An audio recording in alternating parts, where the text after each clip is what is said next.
compañeras y compañeros asambleístas, no va a hablar un representante de la banca ni un representante de la oposición, va a hablar alguien que quiere el bien del país. Y por eso nosotros vamos a apoyar este proyecto de alianza público y privado. Tenemos muchas cosas que decir y lo voy a hacer porque este es mi derecho como parlamentario. No es una generosidad ni una dádiva de nadie. Acá me envió la provincia del Cañar para que hable por ella. Y acá me envió el país también para escucharnos al ser propositivos y constructivos. No estamos en esa vereda a la que quieren ponernos ciertos sectores. El oficialismo que cree que todo hace bien y que no se ha equivocado absolutamente en nada en estos 8 años. Y que no ve un solo acierto de la oposición o de los que se crean de oposición.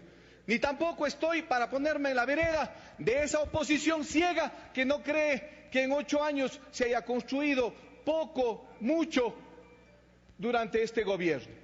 Así es que este es nuestro punto de vista, esta es nuestra forma de pensar y respecto del tema, le debo decir de que efectivamente existen momentos difíciles y duros por los que atraviesa el país. Externos por la caída del precio del petróleo, externos por la apreciación del dólar, externos por la devaluación de la moneda de países vecinos, por supuesto, pero también existe una crisis económica dentro del país que como consecuencia de ello trae también efectos negativos a nuestra economía. Se habló de una tasa de crecimiento del 3.6%. Por todo lo que acabo de manifestar, bajó al 1.9%. Decía en estos días quienes dirigen el Banco Central que tenemos un menos 0.4%. El Fondo Monetario Internacional, el Banco Mundial, hablan de una tasa de decrecimiento del 0.6%. Por supuesto, el Ecuador se ve obligado a cambiar su modelo de crecimiento. Que este modelo de crecimiento no dependa única y exclusivamente de lo que hace el sector público, que dependa de la inversión privada. ¿Por qué satanizar al sector privado? ¿Por qué satanizar al empresario? Hagámoslo con quienes evaden impuestos, con quienes eluden impuestos, con quienes piensan solamente en llenar sus bolsillos y no piensan en la rentabilidad social. Al empresario, al inversionista que tenga un sentido social y que al mismo tiempo pueda incrementar su patrimonio, hay la obligación de apoyarlo. Si esto no lo estamos inventando aquí, las alianzas público y privadas, pues, revisemos las cifras. En la región, Chile, México, Perú, Colombia, Uruguay y Paraguay, Brasil han invertido cerca de 87.000 millones de dólares hasta el 2012.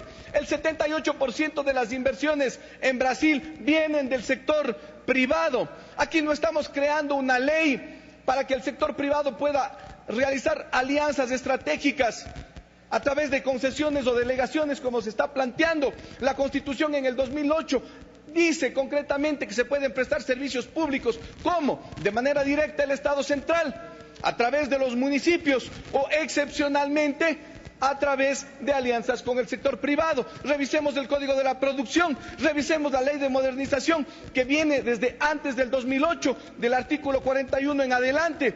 Establece que también se puede intervenir en alianzas público-privadas en el tema de agua, en el tema de electrificación, en el tema de telecomunicaciones, pero en el proyecto se hace referencia a que estas alianzas puedan ser respecto de construcción de puertos con el sector privado y el Estado a través de delegación o concesión. Es la misma cosa, delegación o concesión. Construcción de vías, construcción de aeropuertos y de vivienda social. ¿Por qué no ampliamos el espectro en esta ley para que también se hable de electrificación, del tema petrolero y del tema de telecomunicaciones? No nos asustemos si ya estamos hablando de puestos, de aeropuertos, de sectores estratégicos. Esto no es un tema de que le haga bien al presidente de la República o no, o que le haga bien al gobierno o no. Se trata de que tenemos que fortalecer nuestra economía, fortaleciendo el aparato productivo a través del sector privado.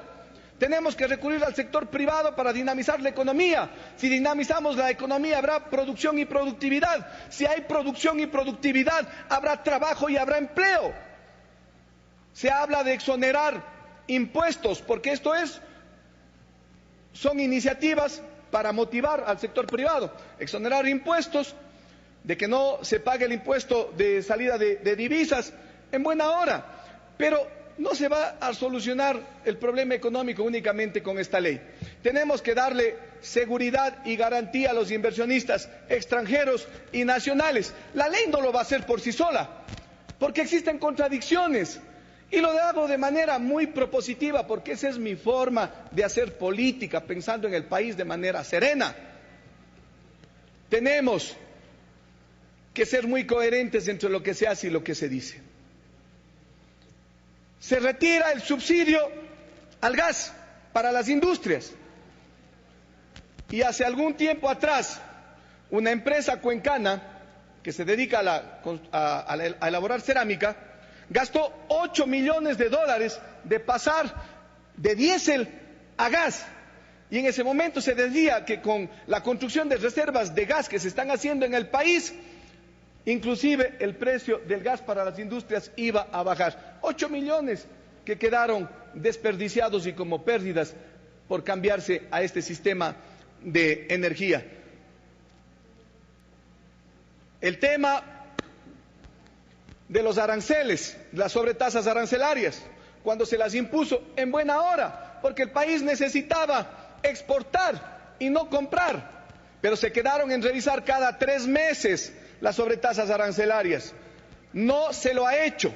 Es indispensable de que se reduzcan los ítems en las sobretasas arancelarias y se baje a un 15% las mismas.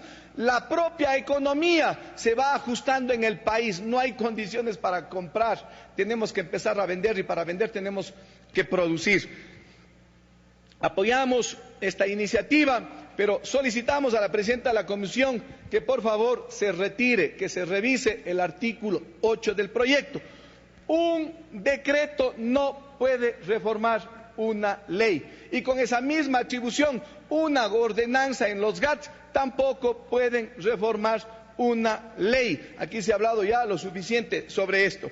Si es que estas alianzas público y privadas se hubiesen dado hace algunos años atrás, créanme compañeros asambleístas que la provincia del Cañar hubiese sido la que más hubiese saludado la alianza público y privada. ¿Por qué? Porque la ampliación de la vía, de la autopista Cuenca-Sogues, en la que circulan cerca de 28.000 vehículos, se hubiera construido con esta modalidad, pues. Los privados construyendo esta vía y a cambio de ello una rentabilidad por X años, porque esa es la alianza público y privada. ¿Qué va a pasar ahora? Está casi paralizada esa vía porque no hay dinero. Se necesita $11 millones para un contrato complementario y no se va a dar porque dicen que no hay dinero. De Cuenca hasta el descanso está terminada, en buena hora por los cuencanos y por los azuayos, pero como siempre tiene que hacerse los ajustes por el lado débil, se lo tiene que ajustar y quitarse los recursos para la provincia del Cañar.